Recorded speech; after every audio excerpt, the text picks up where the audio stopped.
Ser santos es ser reflejo del amor. Dios es amor y ama siempre.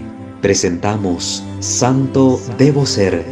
Recorramos juntos el camino a la santidad al que hemos sido llamados.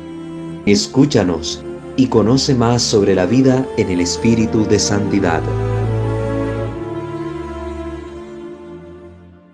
Queridos hermanos, sean bienvenidos a una transmisión más que por la gracia del Señor y la Santísima Virgen llega a ustedes semana tras semana trayéndoles contenido siempre nuevo, interesante y formativo para que sigamos en este proceso de conocimiento de nuestra fe católica. Les invito a suscribirse a este canal Santo Debo Ser si aún no lo han hecho y activar la campana de notificaciones para estar pendiente del material que producimos. Igualmente pueden visitar nuestros otros dos canales, Misterio de Fe en el ámbito de la liturgia católica y Creo, Señor, yo creo en el ámbito de la doctrina y la apologética. Igualmente puede seguirnos en nuestra página de Facebook, @WalterFajardo20. Y también, si ustedes quieren, pueden apoyarnos económicamente. Toda la información aparece en la descripción de cada uno de nuestros videos. Vamos pues a ponernos en la presencia del buen Dios y decimos, in nomine Patris et Filii et Spiritus Sancti. Amén. Señor Dios omnipotente y rico en misericordia, te damos infinitamente gracias por permitirnos reunirnos una vez más para continuar nuestro proceso formativo. Que las luces de tu Santo Espíritu guíen nuestro caminar y este proceso de formación que estamos realizando. Que los ruegos de nuestra dulce Madre y Señora, la siempre Virgen María, de San José su castísimo esposo, de los santos y de los ángeles, nos alcancen de ti las gracias que necesitamos para poder vivir congruentemente el santo evangelio que profesamos. Te lo pedimos a ti que vives y reinas por los siglos de los siglos. Amén. Pater noster, qui es in celis, sanctificetur nomen tuum, adveniat regnum tuum, fiat voluntas tua sicut in cielo et in terra. Panem nostrum quotidianum da nobis hodie, et dimite nobis debita nostra, sicut et nos dimitimus debitoribus nostris, et ne nos inducas in tentationem, sed libera nos a malo. Amén. Ave Maria, gratia plena Dominus tecum, benedicta tui mulieribus, et benedictus fructus ventris tui, Iesus. Sancta Maria, Mater Dei, ora pro nobis peccatoribus, nunc et in hora mortis nostre. Amén. Gloria Patri, et Filio, et Spiritui Sancto, sicut erat in principio, et nunc, et semper, et in saecula saeculorum. Amén. Ave Maria Purissima, sine labе concepta, in nomine Patris et Filii et Spiritus Sancti. Amén. Muy bien, queridos hermanos, pues hemos concluido con la sesión pasada esta sección que dedicamos en nuestro canal y que titulamos bajo el nombre de Introducción a la Demonología, donde a grosso modo, muy a grosso modo, tocamos diversidad de temas que nos permitía comprender mejor quiénes son los ángeles, quiénes son los demonios, por qué esta distinción entre ángeles y demonios. Le dejamos incluso en los enlaces de los videos un conversatorio de Fray Claudio, quien ejerce como exorcista y realiza su ministerio en Costa Rica, en el cual pues él impartía una densa temática sobre los ángeles que nos ayudaba a comprender mejor este tema.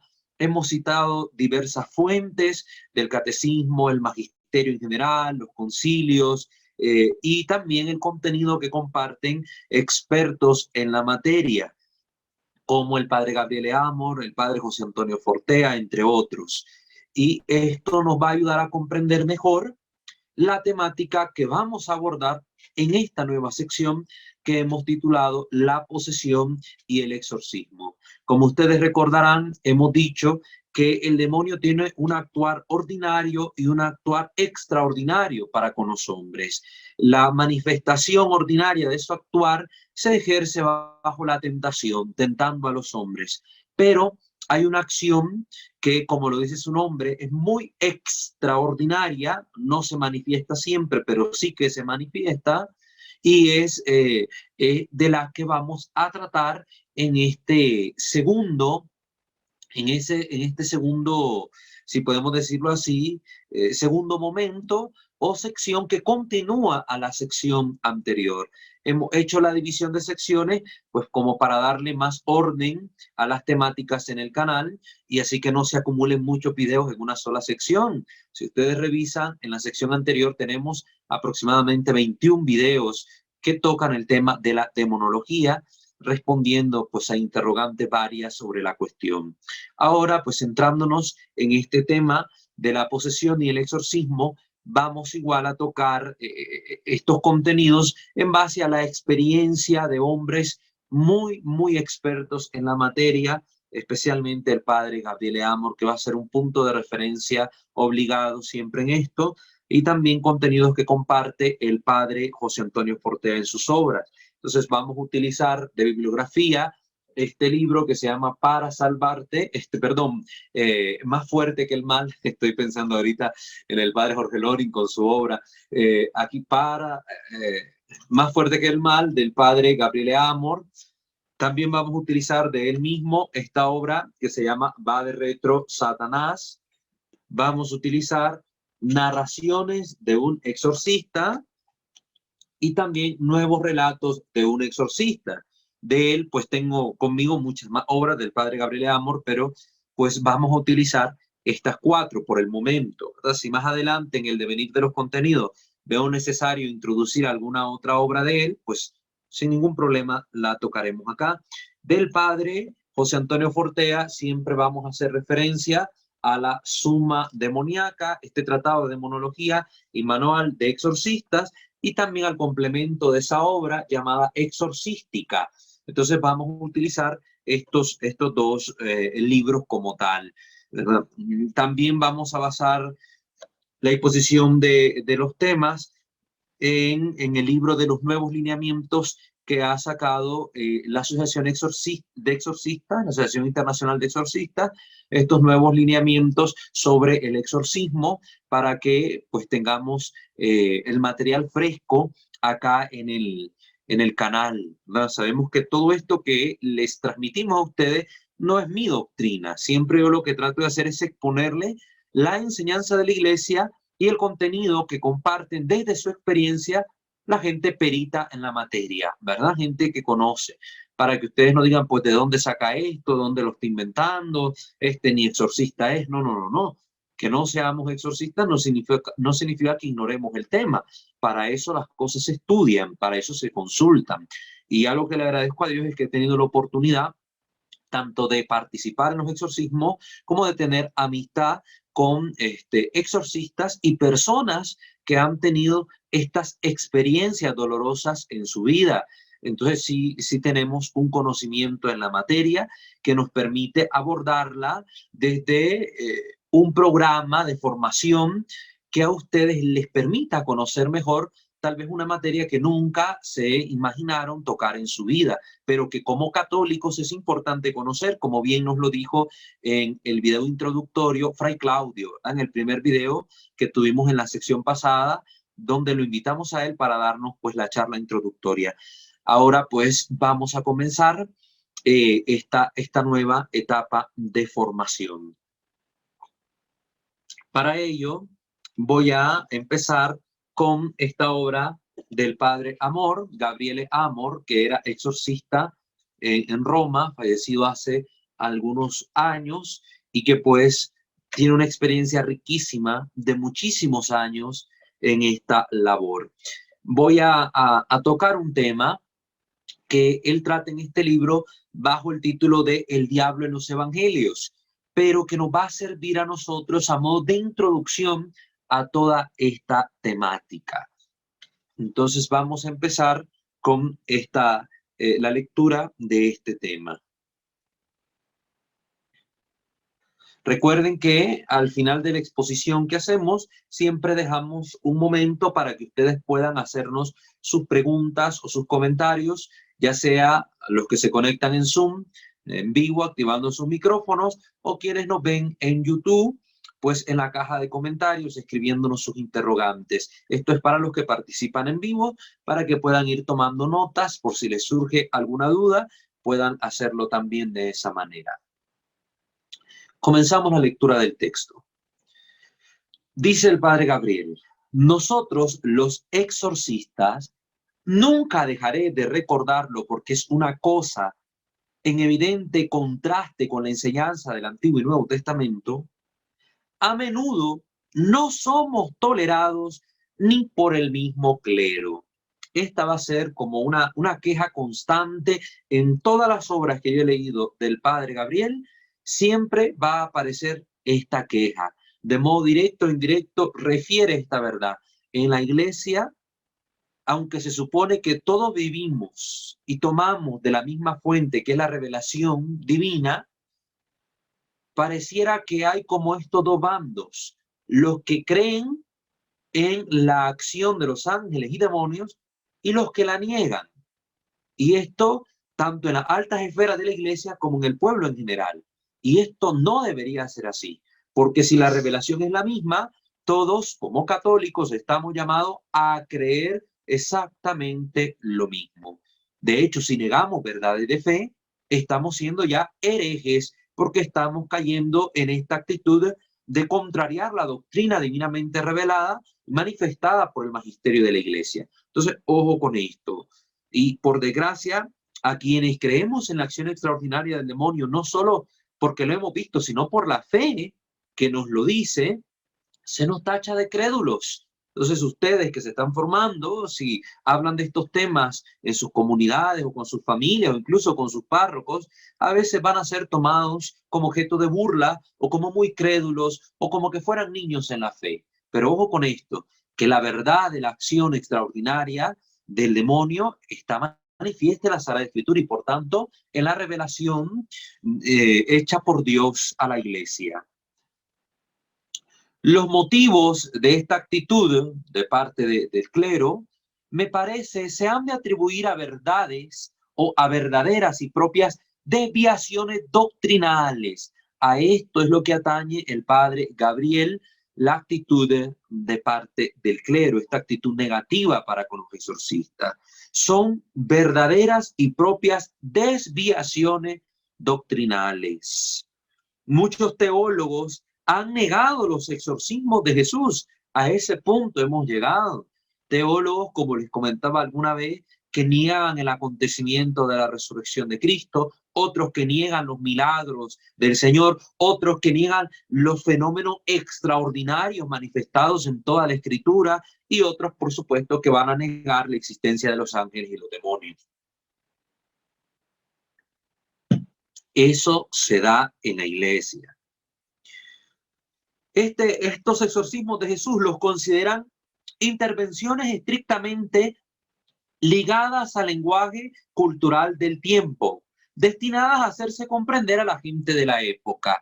Esta es la excusa que ponen este tipo de teólogos. Dicen, no, es que la gente no sabía cómo llamar a esos fenómenos, realmente eran fenómenos de tipo psiquiátrico o enfermedades de otro género, pero que por el poco avance científico o técnico de la época, pues los nominaban como fenómenos cuasi mágicos, etcétera, y se van por ahí, quieren explicar por ahí. Ya en más de una ocasión hemos hecho notar que las sagradas páginas de la Escritura en el Evangelio ponen siempre un hincapié para diferenciar, para distinguir muy bien lo que es atribuible al orden natural como una enfermedad física y lo que es atribuible a la acción extraordinaria de seres espirituales como los demonios. En esto siempre se ha hecho énfasis. Y el Señor Jesús, cuando enseñaba verdades relativas a estas acciones de los demonios, el Señor no iba a engañar a la gente de su época, lo iba a instruir porque Dios es la verdad, Jesús es la verdad. Yo soy camino, la verdad y la vida, dijo Jesús. No iba a engañar a la gente de su época. Sí que manifestó contenido denso como las verdades del reino a través de parábolas que no niegan el hecho del reino, sino que hacen asequible a la mente de la gente de la época estas verdades, pero verdades que se pueden comprender o se podían comprender tanto en aquel tiempo como son comprensibles hoy, a pesar de que el lenguaje de la época ya no sea el mismo lenguaje que se utiliza hoy, pero la verdad es que estaban contenidas en esas parábolas siguen siendo las mismas y las entendemos hoy como las entendían ayer.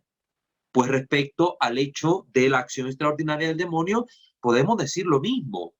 Esta acción extraordinaria del demonio enseñada por Jesús es una verdad que permanece constante a lo largo de los siglos. Y aunque a la gente de la época le pudo costar trabajo entender ciertas cosas, pero no con esto quería Jesús negar estas verdades porque sabía que en el tiempo estas verdades iban a ser profundizadas. Por eso dijo en una ocasión que le enviaría el Espíritu Santo que les permitiría a los apóstoles, a los cristianos ir comprendiendo mejor estas verdades de fe. Por tanto, él no iba a mentir sobre esta realidad para que en el año 2000 entonces viniéramos y dijéramos, eso era mentira. Esta acción extraordinaria del demonio es mentira. Ahora la verdad es esto es lo que tenemos que creer. No, son verdades constantes las que manifiesta Jesús en la enseñanza que daba. No nos iba a engañar. Uno de los biblistas actualmente más cotizados ha escrito un libro en que pone en duda los dos exorcismos quizás más significativos narrados en los evangelios, considerándolos simples curaciones. Por ahí se van muchos biblistas de hoy en día. Son simples curaciones. En conclusión, para este biblista, el endemoniado de Gerasa no era sino un loco furioso. Este es uno de los textos que considera el padre Amor, el padre Gabriel, como uno de los textos más evidentes sobre la acción del demonio. Famoso endemoniado de Gerasa, el que vivía entre las tumbas y que cuando Jesús lo exorciza, manda a estos demonios, porque era una legión que tenía dentro, pues manda que se vayan a la piara de cerdos y éstas se arrojan al mar. Recordarán ustedes esos pasajes. Los podemos encontrar en el Evangelio de Mateo, capítulo 8, del 28 al 34, Marcos 5, del versículo 1 al 20, y Lucas 8, del 26 al 39. Está todo este episodio, ¿verdad? Ahí lo pueden leer para que ustedes lo profundicen. Entonces dicen, no, era un loco, pero un loco que manifestaba algo que entre los exorcistas se llama titanismo. Ya lo vamos a ver más adelante. Titanismo, una fuerza extraordinaria, que este hombre era incluso atado con cadenas y las rompía independientemente del grosor de estas, las rompía y siempre pues salía huyendo hacia las tumbas. Y por otro lado, el otro episodio al que hace referencia el padre Gabriel es el del joven endemoniado que libera después de su transfiguración. Jesús, después de que se transfigura en el monte Tabor, libera a este endemoniado que le traen las personas y que no pudieron exorcizar a este demonio. Sus discípulos no pudieron exorcizarlo. Jesús lo exorciza y dice este biblista que eso era simplemente eh, un, un epiléptico, un enfermo epiléptico. ¿Por qué dice esto? Pues precisamente este episodio lo van a encontrar en los tres evangelios sinópticos, primero en Marcos capítulo 9, versículos del 14 al 27, Mateo capítulo 17 del 14 al 20 y Lucas capítulo 9 del versículo 37 al 43. Entonces es precisamente en el evangelio de Mateo donde se va a mencionar que este hombre tenía una epilepsia y manifestaba un comportamiento epiléptico, pero algo que hay que tener claro y que el Evangelio también así lo hace ver, es que el hecho de la existencia de una enfermedad natural en una persona no niega la posibilidad de que conviva junto a esa enfermedad una acción extraordinaria del demonio, que es el caso que presenta el Evangelio con este joven epiléptico, donde tenía la enfermedad natural de la epilepsia con toda su reacción de los arrebatos hacia el suelo y la espuma por la boca, pero que también había una acción extraordinaria del demonio, que Jesús expulsa de él, y cuando es expulsado el demonio, cesa una conducta anómala que se manifestaba junto a la conducta natural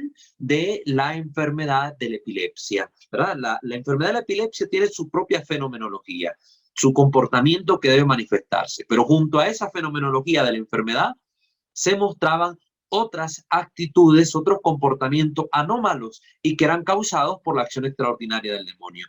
Vamos a estudiar esto, la capacidad o la posibilidad de que puedan estar presentes ambas realidades. Una enfermedad natural que puede ser de orden psíquico con un mal, un padecimiento causado por la acción extraordinaria del demonio. Esto es posible y lo vamos a estudiar un poco más a fondo más adelante. Entonces, este biblista ha reducido estos dos episodios importantísimos de la acción exorcística de Jesús a meras enfermedades o comportamientos que para la época no supieron cómo expresar según él.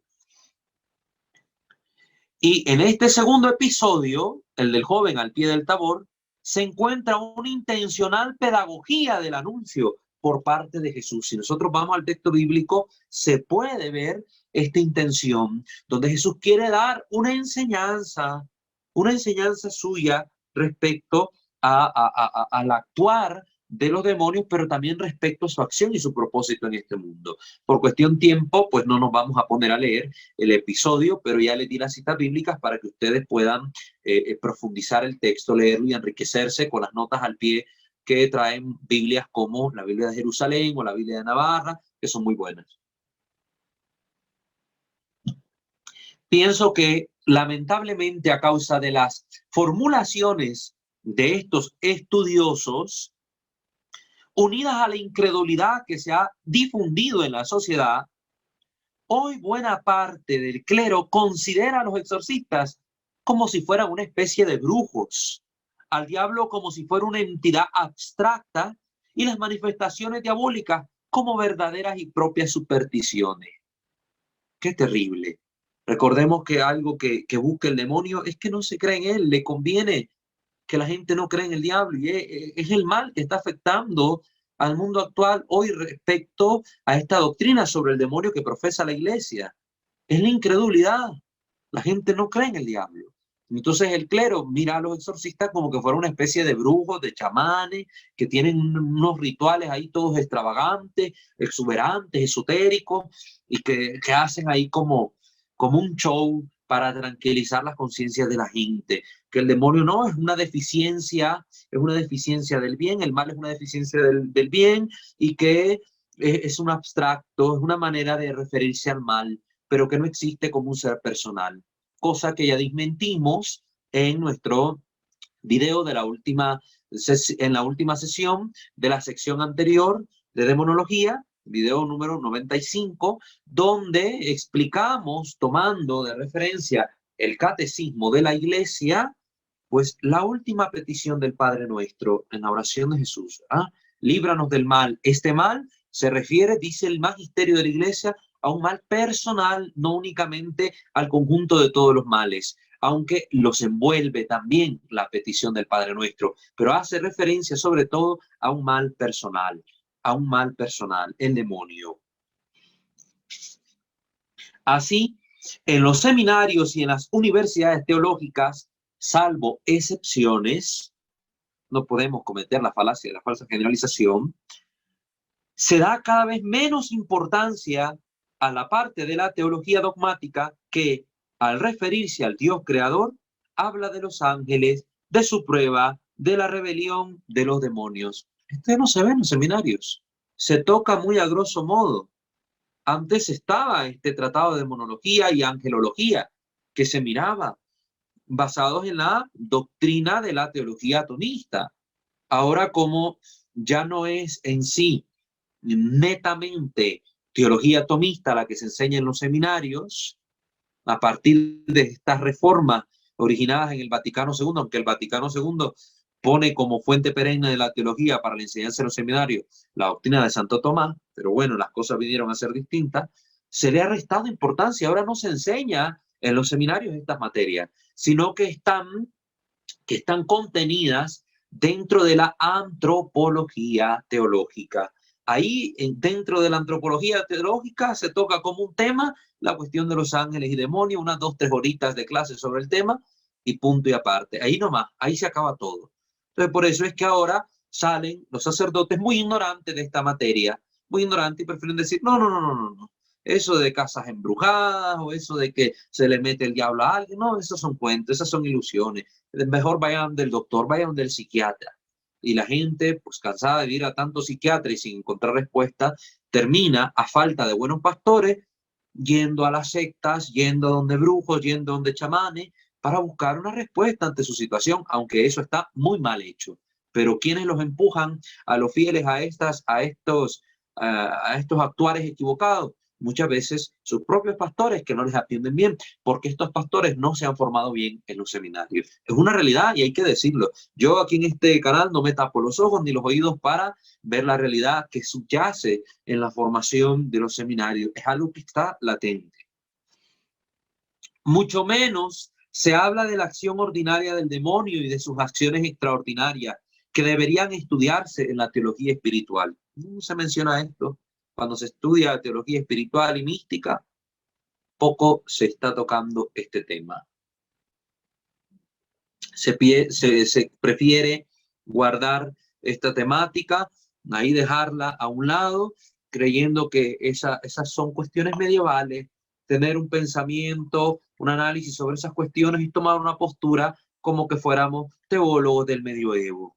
Hombre, si la teología siempre va a beber de la misma fuente, de la divina revelación, sea la teología escolástica, sea la teología de los padres apostólicos, sea la teología patrística en general, como la teología actual, la fuente es la misma.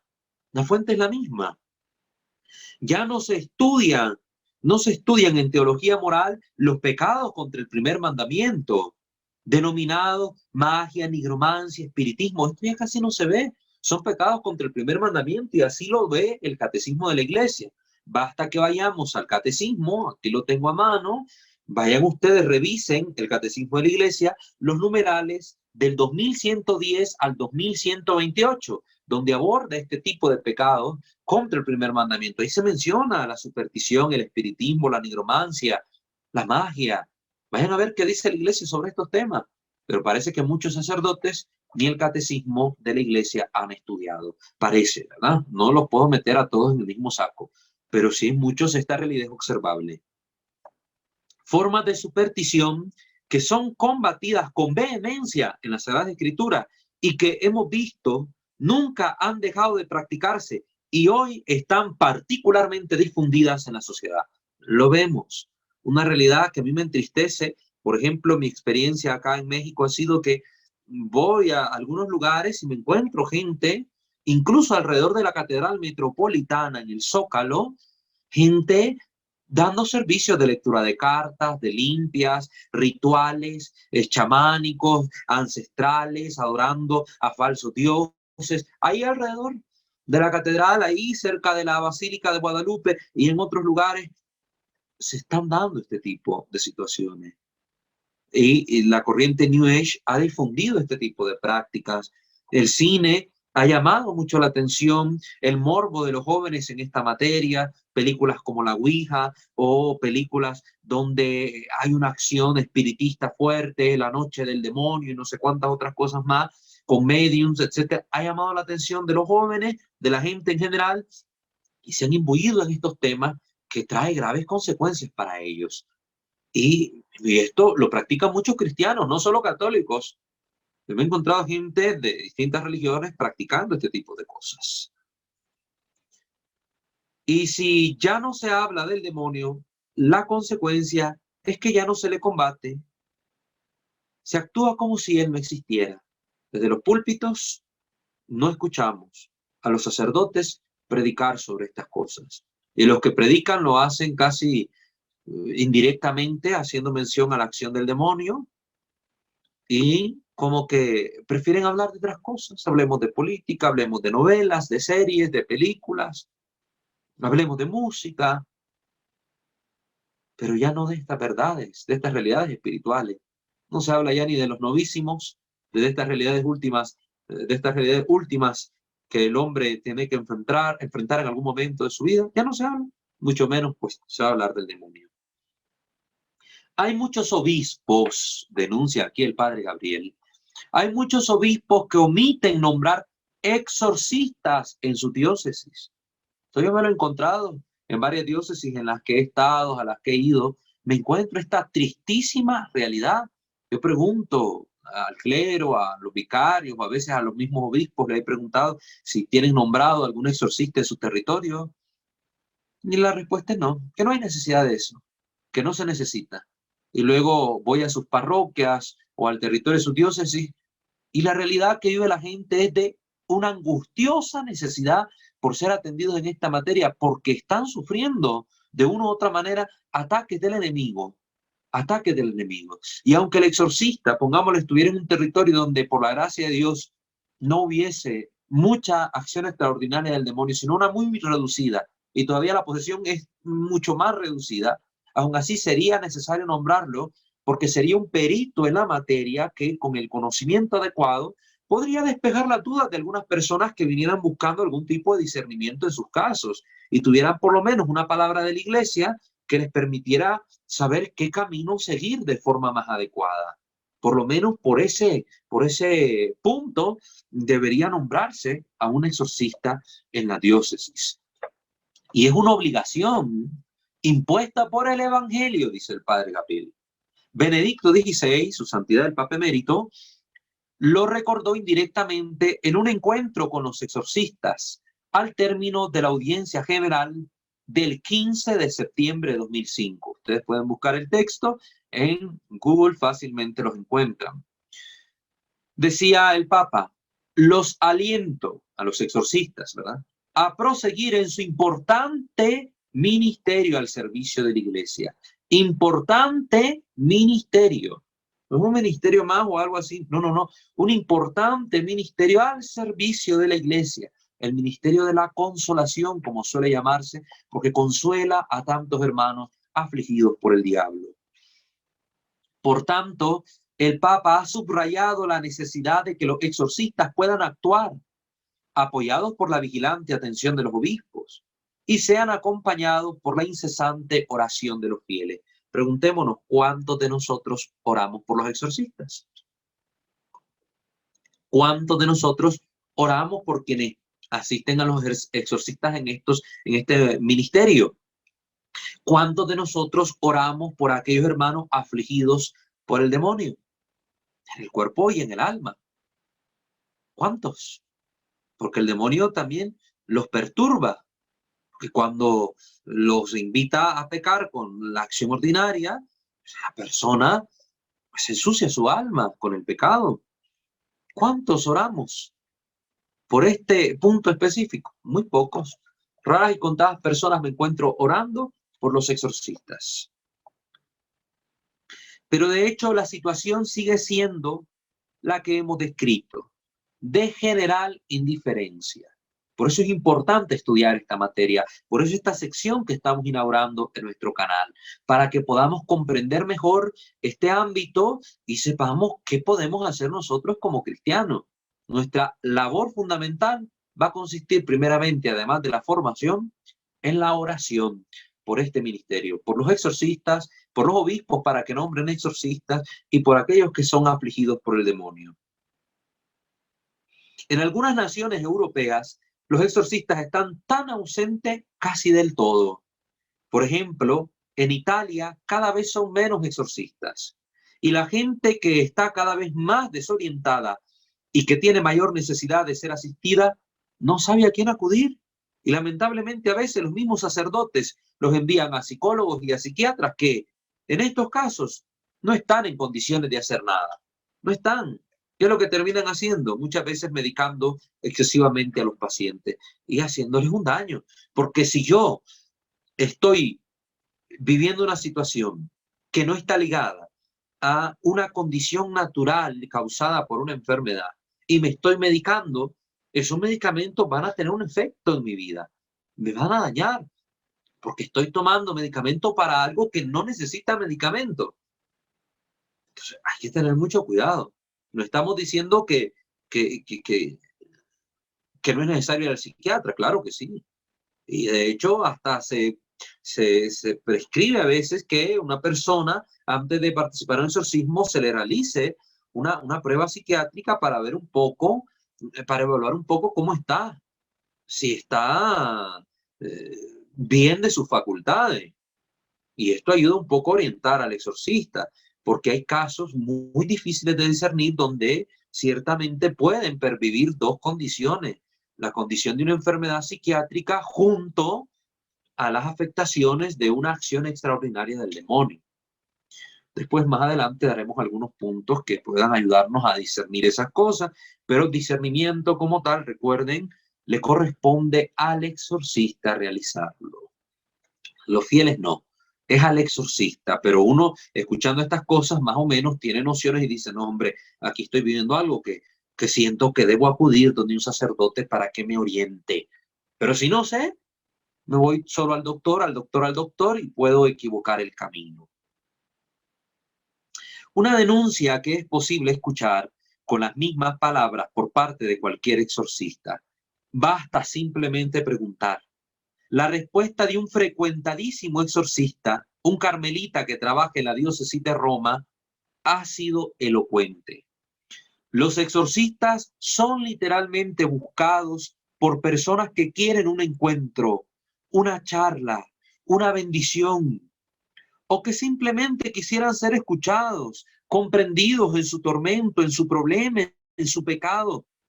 Y lamentablemente, los sacerdotes que se dedican a la misión de la escucha cada vez son menos. Incluso son menos los sacerdotes que piensan en el problema del diablo, que el problema del diablo es un asunto grave que se debe enfrentar porque produce mucho sufrimiento. Así lo dice este padre. Es más, siempre son más los sacerdotes que tienden a negar o subvalorar la intervención del diablo en la vida de los seres humanos. Por eso, los pocos exorcistas que practican y están disponibles, literalmente están abrumados de peticiones. Están abrumados de peticiones. Yo he conocido gente, ¿verdad?, que acude en masa, donde se da cuenta que hay exorcistas. Acuden por una necesidad de ser atendidos, porque a veces los sacerdotes son muy activistas. Nunca tienen tiempo para darle a sus fieles, a sus parroquianos, dirección espiritual. Nunca tienen tiempo para sentarse 1 o 2 horas al día a confesar en sus parroquias. Y si te voy a confesar, sí, ven rapidito, preciso, conciso, ya te escuché, te da la absolución y adiós. A veces ni te da la penitencia, a veces ni te da algún consejo que te consuele, no, como un servicio express. Vamos, al punto, esto es lo necesario y ya está. No, la gente busca ser escuchada, busca ser atendida, quiere sentirse amada por la iglesia a través de sus ministros y a veces esto no lo encuentra. Entonces, cuando hay sacerdotes que se dedican al ministerio del exorcismo, que comprenden la aflicción espiritual de las personas y los tormentos que estas almas viven, tienen mayor sensibilidad para con la gente y se disponen a atenderles. Entonces se les llena su parroquia de gente necesitada de esta atención. Quien por simple curiosidad quiera verificar esto que comenta el padre carmelita, vaya a una iglesia o un santuario donde se encuentra un exorcista que reciba con o sin cita previa y podrán constatar cuántas son las personas que esperan su turno, aunque sea solo para confesarse, tener una palabra de consuelo, un consejo o hacer una oración juntos. En la iglesia donde todos los días ejerce el citado exorcista carmelitano, es fácil tener en pocas horas una muestra de personas afligidas, sufrientes y atormentadas. Y de inmediato se da cuenta de que están representadas todas las clases sociales y todas las edades. En el curso de un encuentro y retiro espiritual para exorcistas que tuvo lugar en Padua, de donde es San Antonio de Padua, que se menciona este santo famoso, con ocasión de la exposición de los restos del santo, se tuvo una increíble afluencia de personas en busca de ayudas de los exorcistas. Pocas veces se escuchan predicadores y sacerdotes que comenten abiertamente del demonio. En cambio, Jesús hablaba continuamente de él, porque, como afirma San Pedro, su presencia en nuestra vida es como de un león rugiente y es un problema que tiene que ver con todos. Este es un bello texto bíblico que está en la oración de las completas, en la noche que se reza, la oración de la iglesia.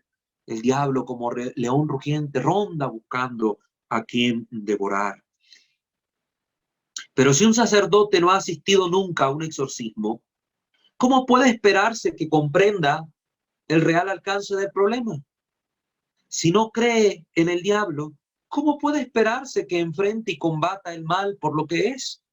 Es lógico, entonces, que muchos sacerdotes, no hablen de esta realidad.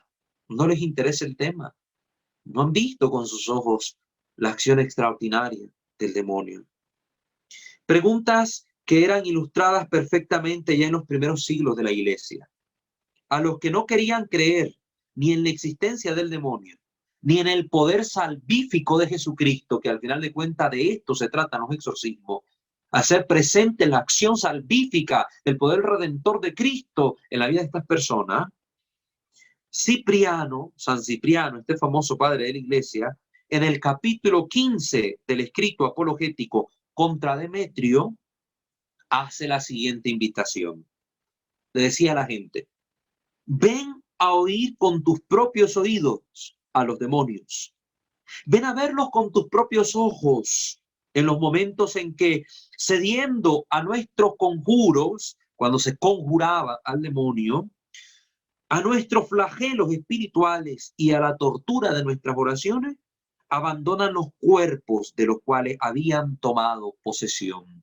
Ven y lo verás, como dice el Evangelio. Ven y te darás cuenta, no esos shows que hacen ahora los protestantes ahí televisados, donde hay supuestos exorcismos y casi terminan exorcizando a toda la asamblea de gente que está ahí. Todos tienen al diablo menos el camarógrafo, que nunca le pasa nada, que por mucho que oren jamás se cae del suelo. A todos les pasa de todos menos al camarógrafo. Miren ustedes el show. No ese tipo de show. No. Vayan y vean un exorcismo real y se darán cuenta del dolor de esta persona, de la acción del demonio y sobre todo del poder de Jesucristo. Son muchos los pasajes evangélicos en que se habla del diablo o en donde Jesús invita a expulsar a los demonios y a sanar a los enfermos. Ambas cosas, expulsar demonios, sanar a los enfermos, se distinguen ambas realidades.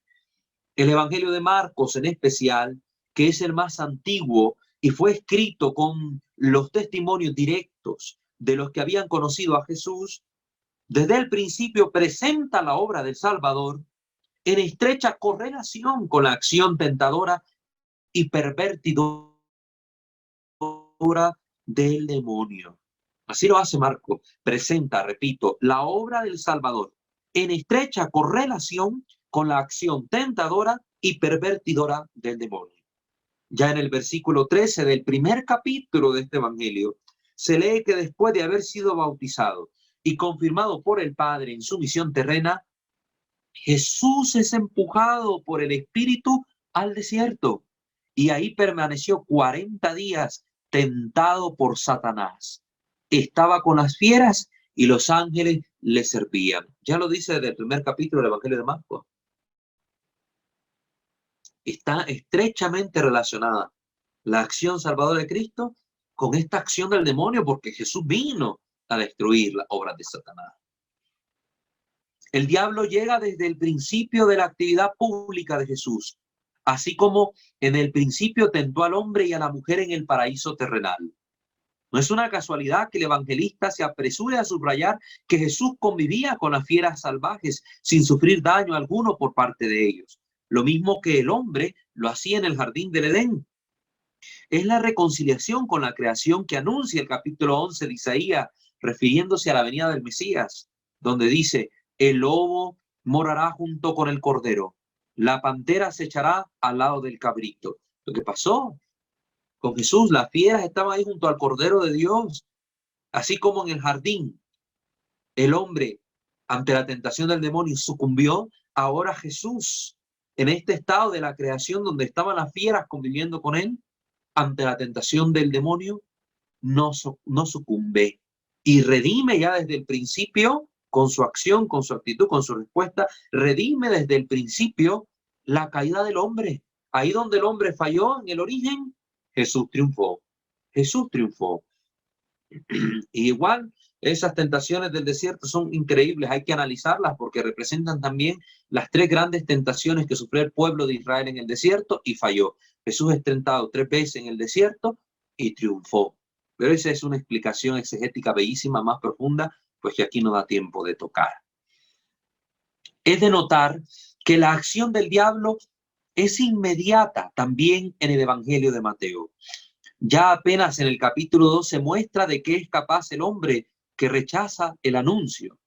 Herodes llega a saber por los magos del nacimiento del rey de los judíos. Se turbó, dice la Escritura. También María, como cuenta el evangelista Lucas, se turbó ante el anuncio del ángel. Pero a diferencia de Herodes, María acepta dentro de sí al Salvador con todo lo que de infinitamente bueno obtiene de esto para toda la humanidad. En cambio, ¿cuál fue la actitud de Herodes? Rechaza el anuncio. Y dentro de él crece el odio que lo lleva a cometer un delito atroz, la matanza de los inocentes. Lean Mateo capítulo 2, versículos 16 y 18. Esta fue la actitud de Herodes, matar a los recién nacidos para acabar con el rey de los judíos recién nacido. Adán y Eva se dejan tentar por el demonio, se alejan de Dios y su culpa recae sobre ellos y sobre toda la humanidad que ya con sus hijos conoce el asesinato. En Caín y Abel lo vemos. También Judas, apóstol del Señor, se aleja de Jesús, incluso físicamente, después de la última cena, y lo entrega a sus perseguidores a cambio de un dinero fácil. Cuando se cierra al misterio revelado por Cristo, esta es la acción que toma el hombre. Esta es la acción que toma el hombre. Dejan de escuchar a Dios, escuchan al demonio. Vayan a ver lo que dice esto de la negación y la traición de Judas, lo encontramos en diversos evangelios. Lucas 22, capítulo del 1 al 6, Lucas capítulo 22, versículos del 1 al 6, donde en el versículo 3 se va a decir incluso que Satanás entró en Judas. También versículos del 47 al 53. Mateo capítulo 26, versículo del 14 al 16 y del 47 al 56. Y Marcos 14, versículo del 10 al 11. Después pueden pausar el video para que ustedes anoten estos versículos, estos capítulos. Siempre el Evangelio de Mateo, a diferencia del de Marcos, entra en el detalle de las tentaciones sufridas por Jesús en el desierto. En la secuencia presentada en el capítulo 4, ahí van a encontrar esto, en el capítulo 4, distinta de la propuesta por Lucas, la primera tentación se refiere al alimento. Si eres el Hijo del Hombre, transforma estas piedras en pan. Si eres el Hijo de Dios. La segunda, el orgullo, la soberbia, el poder. Si eres Hijo de Dios, tírate abajo, porque te he escrito a sus ángeles a órdenes que te guarden en todos tus caminos, citando el demonio las Escrituras, Salmo 90, versículo 11. Y la tercera tentación se refiere a la riqueza, al poder político. Adórame y todas estas cosas te daré. Benedicto XVI, en uno de sus escritos, ¿verdad? Esto lo hace en el libro de Jesús de Nazaret, en la primera parte que va desde el bautismo del río Jordán hasta la transfiguración de Jesús, libro recomendado de leer, Jesús de Nazaret de Benedicto XVI. En uno de sus escritos manifiesta, en estas tentaciones, aquí aparece claro el meollo de toda tentación. Es lo que busca el diablo cuando tienta al hombre. Remover a Dios del corazón del hombre. Que frente a todo lo que en nuestra vida surge, que frente a todo lo que en nuestra vida surge más urgente, parece secundario, sino superfluo e incómodo. ¿Sí? Primero está ganar riquezas, poder, el alimento, la materialidad. Primero está esto en primer lugar y después está Dios en segundo lugar. Es lo que presenta el demonio, remover a Dios del lugar que le compete. Cuando lo dice el primer mandamiento, amar a Dios sobre todas las cosas. Pero el demonio nos tienta a lo contrario. Después no hay tiempo para Dios. Es que tengo que trabajar, es que tengo que hacer esto, es que tengo que hacer lo otro. Y Dios, nunca hay un lugar privilegiado para Dios en nuestra vida. El diablo no nos invita directamente a hacer el mal. Sería demasiado ordinario. Finge señalarnos lo mejor. Abandonar finalmente las ilusiones y emplear nuestras fuerzas en mejorar el mundo. Es lo que propone el diablo. Una ilusión muy grande, hermanos. Se presenta bajo la pretensión de un verdadero realismo. La realidad es lo que se consta, es lo que se constata. Poder, pan, riquezas. Frente a esto, las cosas de Dios aparecen como irreales, un mundo secundario del que no hay una verdadera necesidad o por lo que no hay que preocuparse ahora ya cuando estemos más viejos, ya cuando nos muramos. No, el demonio es astuto, hermano. Por ahí ve el engaño del diablo. Siempre acertado su santidad el Papa Benedicto XVI. En resumen, lo que el diablo quiere poner en juego con sus astucias es a Dios mismo, su realidad, la realidad del reino de los cielos, de la vida eterna, su verdad, la bondad, o mejor dicho, la inteligencia de nuestra opción por él. Insinúa la duda de que estamos siguiendo el camino menos conveniente, el menos lógico. El demonio es astutísimo, un ser muy inteligente, hermano, muy perspicaz, cuidado con las propuestas demoníacas.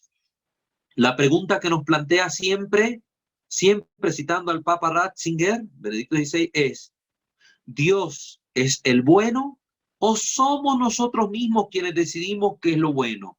Es lo que hace el demonio que nos preguntemos. En el fondo no es otra cosa que la duda insinuada por la serpiente en la mente de Eva y de Adán. Qué malo, Dios no los deja comer de los árboles, de los frutos de estos árboles. Qué malo, solo Él quiere ser Dios. Si ustedes comen del fruto también serán como dioses. El demonio es astutísimo. Una duda insinuada diariamente y con éxito en la sociedad que vivimos, donde Dios ha desaparecido de hecho y también se lo quiere hacer desaparecer en las imágenes, donde las tradiciones religiosas son consideradas costumbres puritanas, a veces pintorescas, siempre y de todos modos inútiles, donde el único interés reconocido a las religiones es la utilidad política, a fin de manejar y controlar al mundo. Es el control ideológico de las masas a través de la sensibilidad religiosa que los poderes de la tierra están ejerciendo hoy en día. Se aprovechan de la fe del pueblo. Frente a todo esto, anota Benedicto XVI: Jesús sale triunfante porque a la divinización mentirosa del poder y del bienestar, a la promesa mentirosa de un futuro que garantiza todo y a todos mediante el poder y la economía, él ha contrapuesto la naturaleza divina de Dios, Dios como verdadero bien para el hombre. Eso es lo que se resalta del triunfo sobre las tentaciones que Jesús tiene en el desierto respecto a Satanás. Dios como verdadero bien para el hombre, no las riquezas, no el alimento, no la materialidad, no el poder, sino Dios. Esto pues lo dice, les repito, su santidad el Papa Benedicto en su obra Jesús de Nazaret, primera parte, del bautismo en el Jordán a la transfiguración. Una lucha a la cual el hombre no puede sustraerse. Y Jesús nos indica un camino seguro, el de su victoria sobre el mal. Ya lo hemos recordado con las palabras de San Francisco. Donde hay temor de Dios que guarda la entrada, ahí no puede encontrar entrada el enemigo. Les repito esta frase de San Francisco. Donde hay temor de Dios que guarda la entrada del corazón, de nuestra vida, de nuestra historia, ahí no puede encontrar entrada el demonio. Un consejo, una certeza, un gran consuelo. Bellas palabras. Y para terminar la sesión de ahora, rematamos con este otro tema que toca aquí mismo en esta obra, Más fuertes que el mal, el Padre Gabriel Amor. El tema se titula Has venido a arruinarnos, que toca inmediatamente el contenido del tema anterior. Desde el principio, los evangelios muestran cómo el bien nace de aceptar a Jesús. Lo mismo que el mal viene de rechazarlo, queridos hermanos. Satanás tiene el omnipresente papel de tentador. Esta es su acción ordinaria, tentar a los hombres.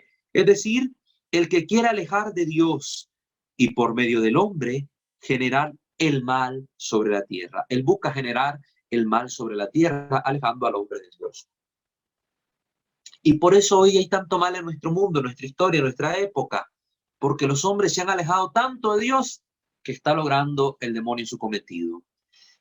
En esta lógica aparece enteramente claro el motivo por el cual en el Evangelio de Marcos el primer milagro de Jesús es un exorcismo. Este es el primer milagro de Jesús en el Evangelio de San Marcos, un exorcismo, la curación de un endemoniado, es decir, la demostración inmediata de su poder sobre el mal. Pueden leer este episodio en Marcos capítulo 1, versículos del 21 al 27. Igualmente claro, si queremos, podría ser el motivo por el cual el episodio sucede en un lugar de culto. como queriendo subrayar la contraposición clara entre Dios y Satanás, entre el bien y el mal, entre el paraíso y el infierno. En un lugar de culto, el primer milagro realizado por Jesús es un exorcismo en el Evangelio de Marcos. Qué bellísimo esto, en el Evangelio más antiguo. En la sinagoga, Jesús se puso a enseñar y estaban admirados de su enseñanza porque les explicaba como quien tiene autoridad y no como los escribas, dice el Evangelio. Había precisamente en la sinagoga un hombre poseído por un espíritu inmundo. Miren, el diablo hasta ahí puede llegar sin ningún problema a meterse en nuestros templos, en nuestras parroquias. Esto ni siquiera nos damos cuenta. Hay gente que está sentada junto a nosotros en la iglesia, en las bancas, en las sillas, y pueden estar sufriendo una acción extraordinaria del demonio y no nos damos cuenta. Esto estaba pasando. Jesús se pone a enseñar en la sinagoga y ahí había un endemoniado. Un hombre poseído por un espíritu inmundo, que se puso a gritar: ¿qué tenemos nosotros contigo, Jesús de Nazaret? Nosotros, los demonios, ¿qué tenemos contigo? ¿Has venido a destruirnos? Les pregunta el diablo. ¿Has venido a destruirnos? Y va a responder la primera carta de Juan, capítulo 3, versículo 8. Jesús vino para destruir las obras del demonio. A esta pregunta responde Juan: sé quién eres tú, continúa el endemoniado, el santo de Dios. Jesús entonces le ordenó: cállate y sal de él. Y agitándolo violentamente, el espíritu inmundo dio un fuerte grito y salió de él. Entonces todos quedaron asombrados de tal manera que se preguntaban unos a otros: ¿qué es esto? Una doctrina nueva, expuesta con autoridad. Manda hasta los espíritus inmundos y estos le obedecen. De inmediato resaltan dos cosas estrechamente unidas entre sí de este episodio: el estupor de la gente, porque las palabras de Jesús son muy distintas de las que acostumbraban a pronunciar el clero de la época, y el temor de la gente frente a la manifestación del poder sobre el espíritu inmundo. Estupor, estupor y temor, las dos reacciones del pueblo. Una correlación que indica cómo en Marcos el milagro sobre los demonios muestra con hechos la autoridad superior de las palabras de Jesús. La gente que observa vincula estas dos cosas y queda admirada de ellas. Muchas veces el mismo Jesús repite en el Evangelio: si ustedes no creen a mis palabras, crean por lo menos a mis obras, a los milagros que hago delante de sus ojos. Juan capítulo 10, versículo 38, es lo que dice Jesús. El poder sobre los demonios, ¿verdad?, valora la originalidad y la fuerza salvífica de la palabra de Jesús. El poder de Jesús vino a exorcizar, acredita las enseñanzas de Jesús, tal como el milagro del paralítico que es descolgado del techo es usado para valorizar y hacer evidente el poder que tiene Jesús de perdonar los pecados. Entonces estos milagros de los exorcismos, le llaman milagros, por así decirlo, el Evangelio, quieren mostrar el poder de Jesús para expulsar al mal, el poder que tiene Dios sobre el mal. Un concepto que se hace explícito en la primera carta de San Juan cuando se dice que Jesús vino a destruir la obra de Satanás. Primera de Juan 3:8. Otro elemento significativo es que el espíritu inmundo conoce quién es Jesús. Paradójicamente, le rinde testimonio público y directo. Lo hace el demonio, lo confiesa ahí: tú eres el Hijo de Dios, el que había que venir.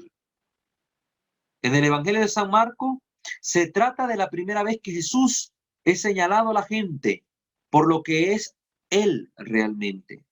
Después de la voz de Dios que se oye venir del cielo en el momento del bautismo en el río Jordán: tú eres mi hijo predilecto, en ti me he complacido.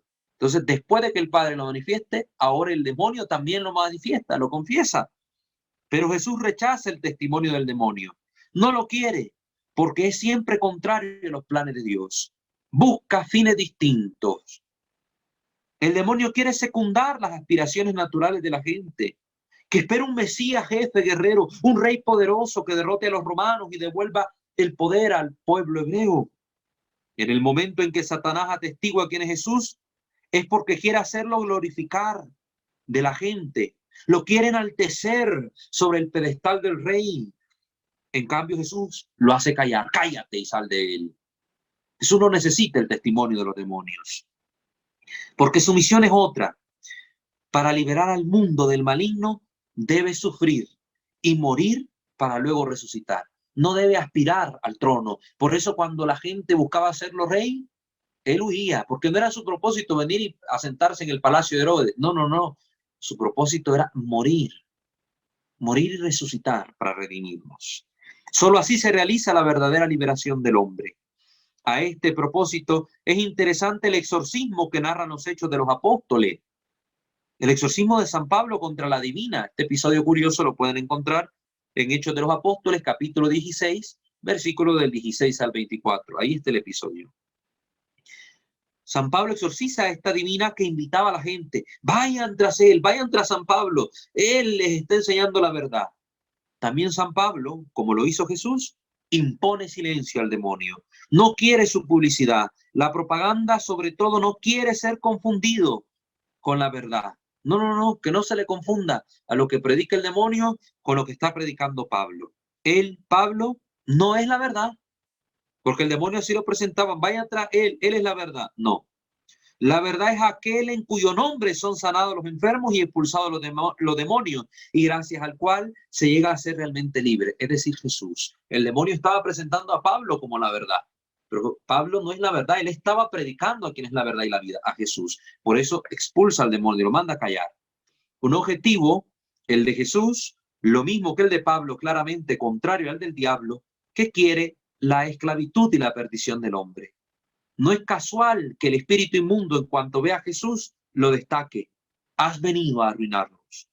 No puede menos de reconocer que Jesús ha venido para destruir las obras de Satanás, exactamente como se lee en la primera carta de Juan.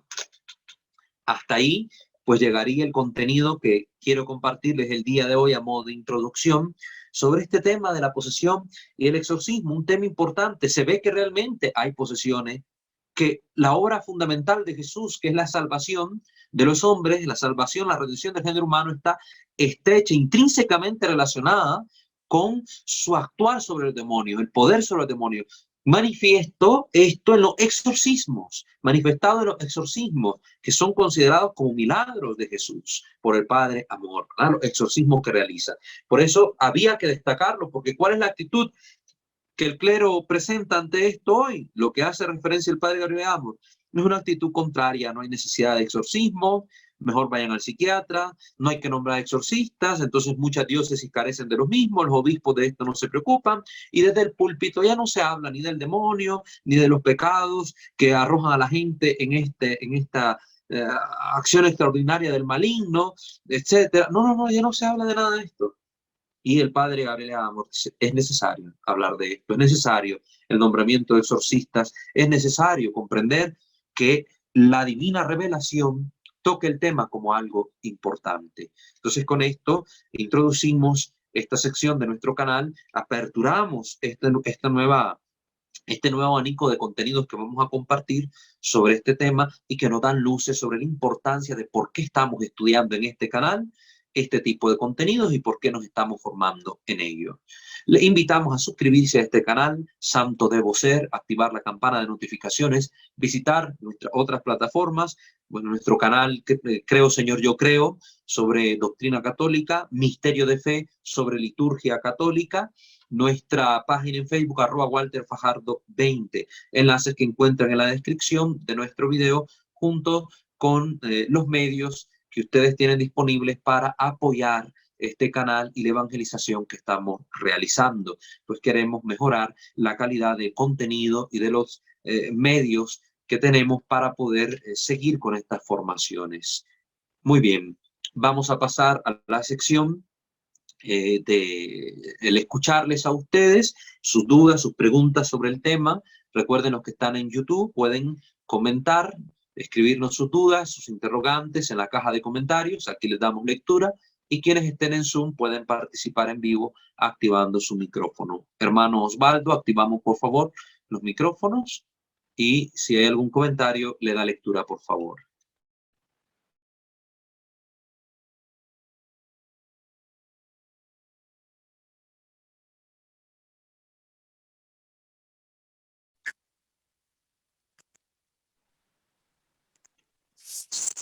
Sí, Venimos ¿me aquí a escuchas? llenar nuestros estómagos. Buen provecho. Sí, creo que varios tienen Delicioso. activados sus Te los micrófonos. agradezco. Si podemos, por favor, Osvaldo, desactivar los micrófonos de las personas que no necesiten hablar ahorita. Los que sí quieran participar, lo activan, por favor. Se lo agradecería. Osvaldo, ¿ya hay algún comentario en YouTube? Sí, en YouTube tenemos de parte de Andrea Gallardo, de Costa Rica. Andrea Eh, Garro, nuestra hermana Andrea Garro. Andrea Garro, disculpe. Bueno, le manda saludos, le agradece y comenta que cuán astuto es el demonio, pues que es un horror la ignorancia que deja y bueno, de eso se aprovecha para seducir, atacar y luego abandonar. Exactamente. Pues muchas gracias por sus saludos, estimada hermana Andrea, desde Costa Rica. Que Dios la bendiga. Y ciertamente el demonio es astutísimo, súper astuto. Por eso con el demonio no se dialoga. Ya lo ha dicho el Papa Francisco. Con el demonio no se dialoga. Recomendación de San Juan Eudes. Ante la tentación, sé valiente. Huye. Porque si te pones a dialogar con él, a ver ahí dándonos argumentos de por qué sí, por qué no, el demonio va a salir ganando porque es más inteligente que nosotros. Pero nuestra verdadera inteligencia va a consistir más que en argumentar contra él, dime qué diré, salir huyendo, apartarse, hacernos oídos sordos ante sus propuestas. Muchas veces caemos, ciertamente. Hay que reconocerlo y pedir con humildad la misericordia divina a través del sacramento de la confesión y tratar de hacer algo de penitencia para resarcir un poco el mal que cometemos con el pecado y tratando de hacer obras de caridad también para ayudar a que todo este mal que hay en el mundo, a disminuir esa carga de mal con nuestro aporte de bien que podemos hacer al prójimo. Recuerden que son 14 obras de misericordia que la Iglesia nos regala, con las que nosotros podemos ganar mérito ante Dios y sobre todo hacer el bien en medio de la gente. ¿Hay algún otro comentario en YouTube? No, por el momento ninguno. Muy bien. Los hermanos que están conectados en Zoom, que les gustaría participar, hacer algún comentario, alguna pregunta, decir algo, los escuchamos. Eh, yo, pa- Nos dice yo, su padre nombre y de su país, México, por favor. Mónica. Gracias. Mónica de México, le escuchamos. Sí, sí, soy Mónica Calderón de México, Texcoco. Sí, adelante. Mi pregunta es, padre, en esta situación que estaba usted observando, en donde cuando van a santerías, a lectura de cartas, Ouija y todo esto, el demonio infesta las casas, ¿verdad? O sea, pero también el espíritu de la persona que hizo eso y también de sus familias, porque por ejemplo luego, por tradición, ¿no? Sobre todo aquí en México, si veo sombras, si veo algo en la casa, es mi familiar que está aquí presente conmigo. Pero como decía un sacerdote, no hoy en la mañana, no, lo que pasa es que si está en el purgatorio esa persona o apenas va a pasar a la santidad o al cielo, pues no es que nos esté ayudando ni nada. Entonces, puede ser que sean demonios los que infestan las casas, los espíritus, por la práctica de de todas estas cosas, como usted decía, esoterismo, que es muy, muy peligroso. Serían entonces los demonios y cómo entonces nos atacan a nosotros como personas y quizá también a nuestros espíritus. Muchas gracias, hermana Mónica. Le invito Gracias a a usted, que padre. Le invito a que si puede checarse la sección anterior sobre la demonología, ahí va a encontrar muchísimo material que le puede aclarar todas estas dudas. Simplemente resumiendo un poco, ¿verdad? Aquí vamos a tratar en su debido momento el tema de la infestación diabólica, esta acción extraordinaria del demonio en animales y objetos. Objetos nos referimos a regalos que podemos recibir, alimentos, etcétera, y los hogares, ¿verdad? Entonces, en su momento trataremos a profundidad el tema. Ciertamente, cuando nosotros llevamos este tipo de prácticas a nuestros hogares, estamos exponiendo el ambiente familiar a la acción del maligno. ¿verdad? A que se sucedan este tipo de cosas. Recordemos que la mayoría de las personas que se dedican al espiritismo, a la chamanería, a la quiromancia, a la cartomancia, etcétera, todo esto de lectura de cartas, de manos limpias, son charlatanes. La mayoría son charlatanes. Pero dentro de esa gran mayoría hay una minúscula parte que realmente hacen daño porque tienen un pacto con el demonio, tienen una relación con el demonio tan estrecha en su vida que ciertamente el demonio los utiliza como instrumentos suyos para obrar estas cosas. Son muy raros los casos, pero sí los existen, sí los hay. Entonces, no debemos exponernos. En primer lugar, estas prácticas nos exponen a una acción directa del demonio, tanto sobre nuestras vidas como sobre nuestros bienes. Sobre nuestras vidas y sobre nuestros bienes. Recomendación, si hemos andado en este tipo de asuntos, primero, buscar la confesión, el sacramento de la confesión. Lo primero, buscar la confesión, porque la gente llega buscando primero que el padre le bendiga la casa, pero no se confiesa, no van a misa, no practican la vida de fe, no oran, no leen la Biblia. ¿Para qué piden la bendición? Si al final de cuentas el mal ahí pervive porque está con ustedes, el pecado está arraigado en ustedes.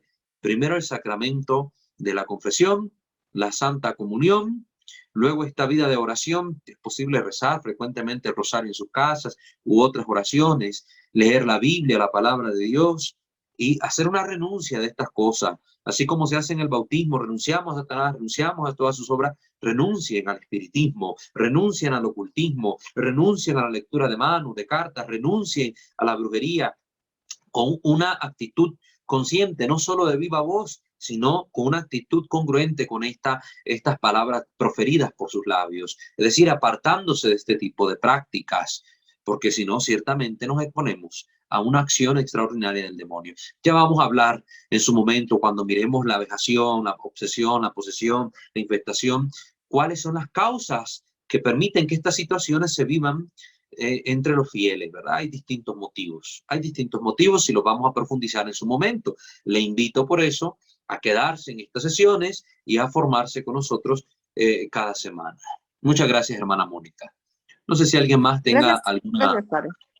para servirle, no sé si alguien más tenga alguna pregunta sobre el contenido que hemos compartido el día de hoy, sobre esta actitud de los sacerdotes. Ustedes escuchan a sus sacerdotes predicar del demonio en las misas, o han escuchado, sin decir nombre, ¿verdad? Sin decir nombre, han escuchado a algún sacerdote directamente negar la existencia del demonio. Compártanos también sus experiencias. A mí me gusta escuchar lo que tienen que decir. Yo, padre, buenas noches. Soledad Pérez de México, del Estado de México. Buenas noches, hermana Soledad. Le escuchamos. Entonces, referente a todo esto, yo apenas me comentaron que hubo una persona que falleció y el dueño de la casa no quiso sacar el ataúd, que hicieron su casa y el ataúd quedó abajo. Entonces ahora la gente que vive ahí, pues dicen que los espantan, que oyen voces. Eso también puede ser demoníaco o simple y sencillamente es que las personas no descansan. Es cuando uno dice, no, pues es que en las casas se espantan, pero digamos aquí no es nada más que espantan. De hecho, el ataúd quedó enterrado en esa casa. O sea, ¿qué pasaría ahí o qué podría, digamos, cómo podríamos, pues atender o de alguna manera acomodar esa cosa? Muy bien, muchas gracias por su pregunta también. En referencia a esto de los difuntos, ¿verdad? El espiritismo trata de hacerle creer a las personas que están dialogando con sus difuntos. Ciertamente, como han dicho los exorcistas, nunca son sus familiares difuntos quienes responden, siempre son demonios. Todo este tipo de apariciones que veo, sombras, y que me habló y era mi tía, era mi abuelo, son demonios. Muy rara vez, bajo permisión divina, puede manifestarse algún alma que esté en el purgatorio. Muy rara vez. Casos contados que en la iglesia se tiene conocimiento es a través de la vida de algunos místicos que han tenido este tipo de experiencia. De hecho, hay un video del padre del padre Olivera Rabasi, ¿verdad? Del canal Que no te lo cuenten, donde él habla sobre el Museo de las Benditas Ánimas del Purgatorio y su experiencia, donde se tienen recopilados documentos y pruebas reales, fehacientes de la existencia de las almas del purgatorio. Les invito a que lo busquen, a que lo vean. Yo, si lo localizo, les voy a dejar el enlace en la descripción. Y esto es una cosa muy extraordinaria. En la mayoría de los casos son demonios. Ahora bien, en el caso que usted en particular cuenta, recuerden que la Iglesia ha dispuesto siempre que se dé cristiana sepultura a nuestros familiares difuntos, cristiana sepultura.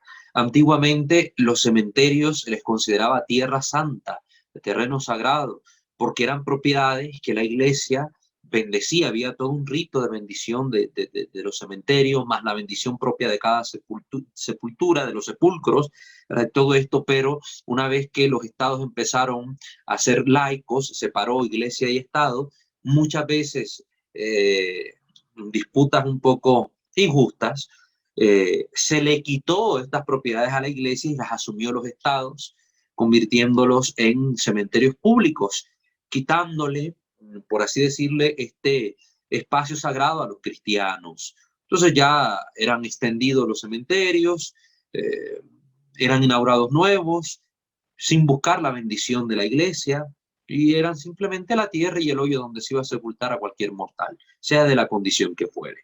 Entonces, hasta la muerte, el sentido sacro de la muerte sería querido arrebatar a los cristianos. Ya lo vemos también, los cultos idolátricos lo quieren hacer con la nueva propuesta del culto a la Niña Blanca o Santa Muerte. Es una desviación del sentido real de la muerte para el cristiano. Pero bueno, la verdad es que la gente siempre ha enterrado a sus muertos en distintos lugares, a veces por las condiciones, por las situaciones. Ni siquiera se les da cristiana sepultura, simplemente se les entierra. Pero ya enterrar el cadáver de un fiel difunto ya es una obra de caridad. De hecho, así lo dice la Iglesia. Una de las 7 obras de caridad corporal es enterrar a los difuntos. La obra de caridad que realizaba Tobit, el papá de Tobías, del libro del Antiguo Testamento. La persona se ha enterrado. No sé bajo qué condiciones se realizó ese entierro en la casa. Hay que ver que incluso no es lícito para los cristianos hacer esto. Si tenemos la posibilidad de enterrarlos en el cementerio y con todo el rito propio, hay que hacerlo como la iglesia lo manda. También a veces incluso está penado por las leyes civiles el que se entierre a una persona en la propia propiedad, en la propia casa. Hay que ver todas esas consideraciones. Tercero, no sé bajo qué condiciones se realizó la sepultura de esta persona ahí en el hogar. Pero ahora, ¿qué podemos nosotros entender de esto o hacer respecto a esto? Primero, como cristianos, si la persona que está enterrada ahí es un cristiano, no sé, un sacerdote, que dudo mucho que se haya prestado a ello, llegó a hacer la bendición de la sepultura o llevaron a esta persona a la Santa Misa y luego lo enterraron ahí, yo no miraría mayor problema desde la fe, ¿verdad? Desde la fe. Esta persona se le dio cristiana sepultura, se ofreció su misa exequial y se hizo con todo el respeto del mundo, pues un problema de fe como tal no habría ahí. Entonces, esto de que están oyendo voces, de que espantan, etcétera, podría, uno, ser imaginación de las personas que están condicionadas al saber esta noticia, esta realidad, ¿verdad? Aquí enterraron a alguien. Pasa como cuando mataron a alguien en una casa, la gente se condiciona y ya quedan como con ese prejuicio, ¿no? Es que si llego ahí, ¿cómo voy a llegar? Ahí mataron a alguien, ahí espantan, ahí asustan. Pero muchas personas se condicionan y cuando están viviendo en el hogar, de repente cualquier ruido anómalo que les cueste procesar, ya la mente lo adjudica a que están oyendo voces, a que están espantando, etcétera. Cualquier sombra que pasa o que se ve por ahí, que puede ser provocado por un fenómeno físico natural, ¿verdad? Lo atribuyen a una acción espiritual, porque dicen, no, es que aquí enterraron a alguien y debe ser esa persona. Primero, puede darse una explicación por ahí.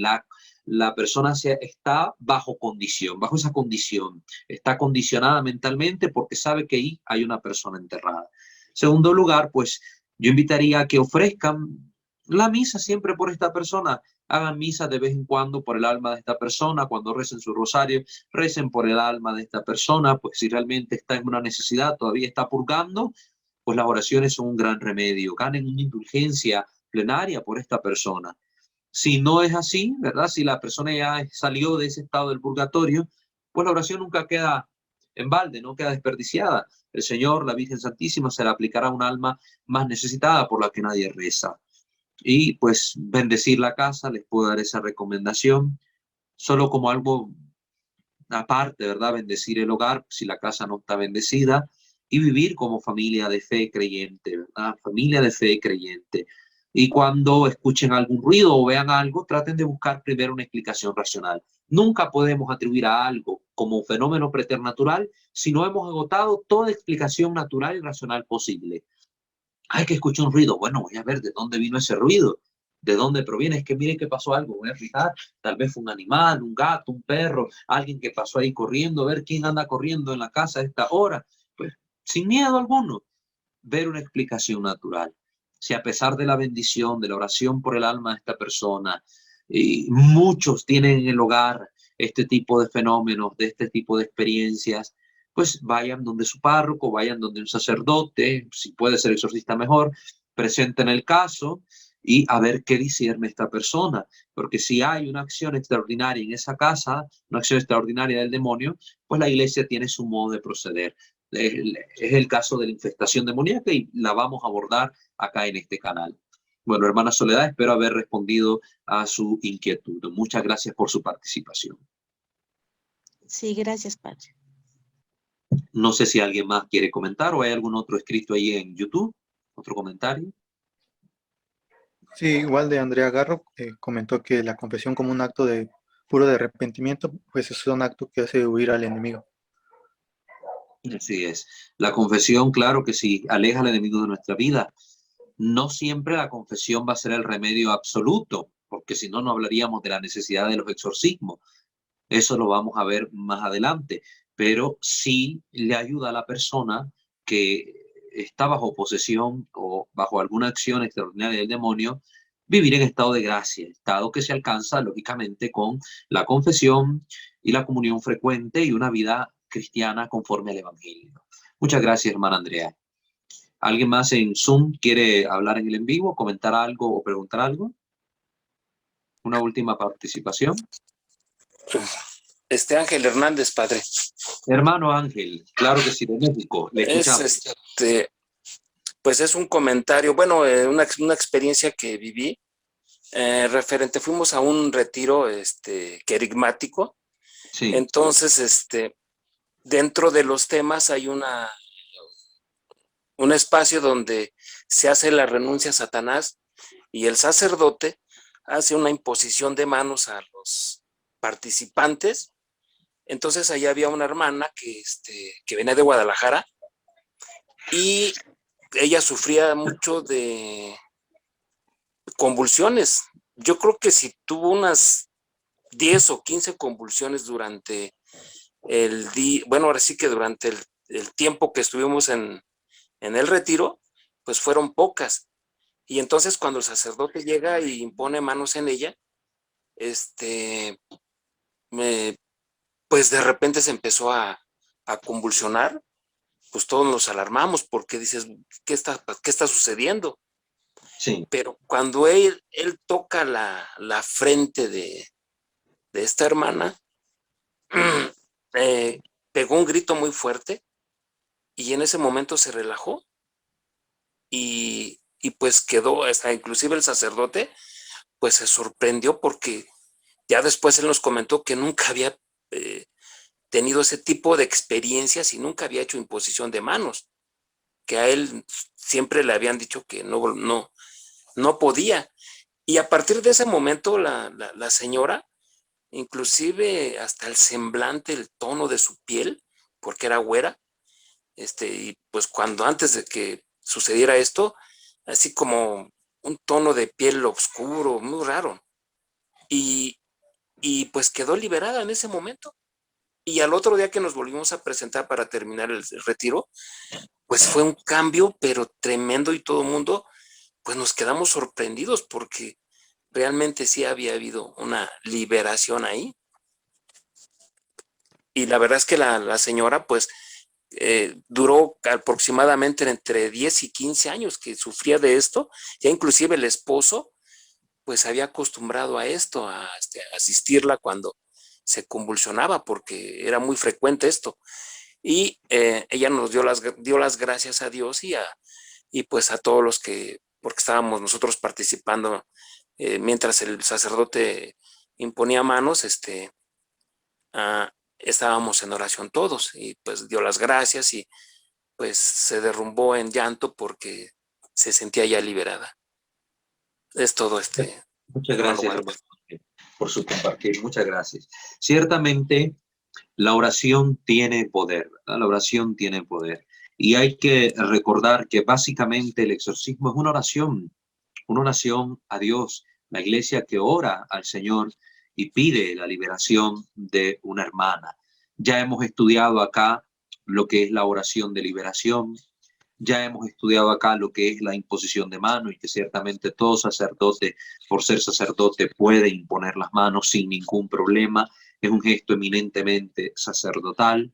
Y ahora aquí estamos estudiando estas condiciones en la vida de las personas. En el curso anterior de demonología vemos que ciertamente el demonio puede provocar males físicos, enfermedades físicas, como el caso de la epilepsia que comentábamos, ¿verdad? Este joven epiléptico que Jesús exorciza después de su transfiguración, esta epilepsia era causada por un demonio. Igual la mujer encorvada de los evangelios, también se nos decía que esta enfermedad era provocada por un demonio y una vez que Jesús la libera, la enfermedad cesa. Ahora bien, habría que ver cuál ha sido la historia clínica de esta persona, se tiene que considerar eso, qué le decían los médicos sobre cuál era el origen de sus convulsiones, cuál era su problema que presentaba, si realmente estaba tomando un tratamiento o no. En segundo lugar, pues ver que la oración siempre es un consuelo y una ayuda para muchas personas y que tiene poder. El sacerdote, al ver a esta persona así, oró por ella, no necesariamente realizó una oración de liberación, un exorcismo como tal, no, ya hemos hablado de cuál es la diferencia entre oración de liberación y exorcismo. No realizó un exorcismo, pero ciertamente oró por esta hermana, pidiéndole a Dios su gracia, su auxilio, y Dios, que conoce cuál es la necesidad de cada persona, realizó aquello que convenía para el bien de esta persona. Entonces, si era una enfermedad física que estaba presentando, pues el Señor le dio la sanidad. Si era una enfermedad física que estaba presentándose en su vida a causa de una acción extraordinaria del maligno, pues el Señor le dio liberación y sanidad a esta persona, que tal vez estaba bajo una acción del maligno que no necesariamente era una posesión, pero que sí estaba causándole un tormento en su vida, y bastó la oración con fe hecha por este sacerdote y la oración con fe de toda la comunidad para ayudar a que esta persona recibiera esa paz que necesitaba en su vida. Por eso siempre se pide orar. Muchas personas, como le hemos comentado anteriormente, no necesitan ni siquiera llegar a un exorcista. Bastaría, como lo ha dicho el Padre Amor, bastaría, como lo ha dicho el Padre José Antonio Fortea, que estas personas llevaran una vida más orante, que se acercaran a grupos de oración para llevar una vida más cristiana, para alcanzar esa paz, porque ya veremos que no necesariamente se tiene que llegar hasta el exorcismo para alcanzar la liberación de una persona, porque bajo ciertas condiciones, bajo ciertas acciones extraordinarias del demonio, pues basta la oración, basta la vuelta de la persona a la vida de fe para alcanzar esa paz interior y el cese de la acción extraordinaria del demonio en su vida. Entonces no es necesario recurrir hasta el exorcismo para que pues ya esta persona se libere. Entonces, si estuviésemos hablando de que realmente esta persona estaba bajo la condición de una acción extraordinaria del demonio, bastó la oración con fe hecha por el sacerdote y de toda esta comunidad para llevarle la paz y la sanidad a su vida. Y eso es totalmente posible, totalmente posible. Lo que recomiendan los exorcistas es evitar estas aglomeraciones o estas actividades multitudinarias de oraciones de liberación para estar haciendo cuasi exorcismos con la gente, a veces por sacerdotes que ni exorcistas son, y exponen más bien a los fieles a un tipo de actividad que se vuelva sensacionalista y que estén condicionados por esta predisposición de la actividad. Que eso también puede darse, y a veces hay casos donde se ve histeria colectiva, personas que se creen endemoniadas y no están endemoniadas, pero que por esa predisposición ya creen que el diablo se les metió, etcétera. Entonces hay que evitar también este tipo de actividades, ¿verdad? Aunque en algunos lugares se han hecho y en algunas ocasiones ha servido de buen testimonio para otros, se recomienda evitarse. Y debe hacerse mejor la evaluación de casos por casos, o en algunos momentos se puede trabajar con varias personas que están endemoniadas a la vez, se puede trabajar con ellas en un lugar cerrado, con un equipo auxiliar, etcétera, pero no estos eventos masivos, ¿verdad? Y así públicos, donde más se puede prestar al show y a ridiculizar la fe. Con eso hay que tener también mucho cuidado. Es la recomendación final que le hago respecto a su comentario. Muchas gracias, hermano Ángel, por su participación. De hecho, Walter, se suspendió todo ese tipo de eventos por lo mismo de la diócesis, pues sí. Prohibió eso porque realmente, pues tienes razón, o sea, se llegó a eso, ahora sí que a infringir las reglas que tiene la iglesia. Entonces, muy bien, pues sucede, ¿verdad? A veces se da el emocionalismo, a veces uno quiere hacer un bien, pero no hay que hacer cosas buenas que parezcan malas, ni cosas malas que parezcan buenas. Entonces, ojo con eso, ¿verdad? Muy bien, vamos a finalizar, claro, vamos a finalizar esta sesión. No sé si había más saludos en YouTube para no dejar allá a la gente sin decirle gracias, por lo menos, hermano Osvaldo. No, ningún otro saludo. Muy bien, entonces vamos a finalizar poniéndonos en la presencia de nuestro buen Dios.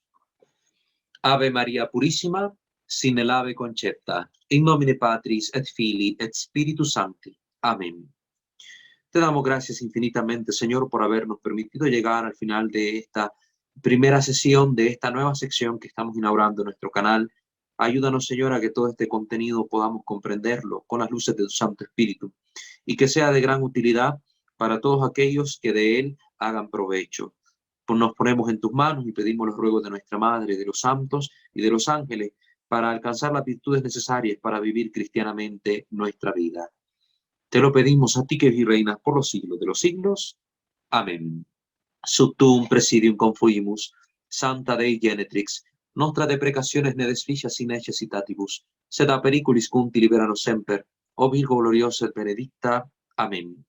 Sancte Micael Arcangele, defendenos in prelio, contra nequis insidiat diaboli est presidium, impredili Deus supplice te precamur, tuque prince milicia celesti, Satanan aliosque spiritus malignos, via perditionem animarum per vagantur immundo, divina virtute in infernum detrude. Amén. Angele Dei, qui custos es mei, mettivi commissum pietate superna, illumina, custodi, reie et governa. Amén. Ave María Purísima, sin el ave concepta, in nomine Patris et Filii et Spiritus Sancti. Amén. Que el Señor me los bendiga a todos.